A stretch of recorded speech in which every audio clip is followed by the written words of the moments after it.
waxaan ahay adeeg casri ah oo kuu fududeynaya inaad si sahlan ugu dalxiisto dunida adigoo aan qaadan cash. Ma ku dhiban tahay ballaarinta kaydka Apple Products-kaaga? Haddaba waxaan awood u leeyahay inaan kaa caawiyo ballaarinta kaydka iCloud-ka taleefankaaga. waxaan ahay mid kuu sahlaya inaad si fogaan arag ah ama e-learning aad wax ugu kororsato. waxaan ahay mid awood kuu siinaya inaad si sahlan ugu jarto tikidhada tareenka iyo diyaaradaha ee safaradaada. anigu marka aan garabkaaga ahay waxaan kuu suurtagelin karaa si khidmad la'aan inaad ugu dukaamaysato suuqyada caalamka si online e-commerce iyo si offline POS.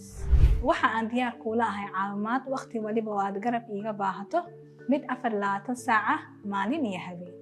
waxaan rajaynayaa inaad i garatay. magacaygu waa MyBank Mastercard. e-commerce-geena iyo POS-keenu waa bilaash. ATM-yadeenu waa kuwa shaqaynaya waqti waliba.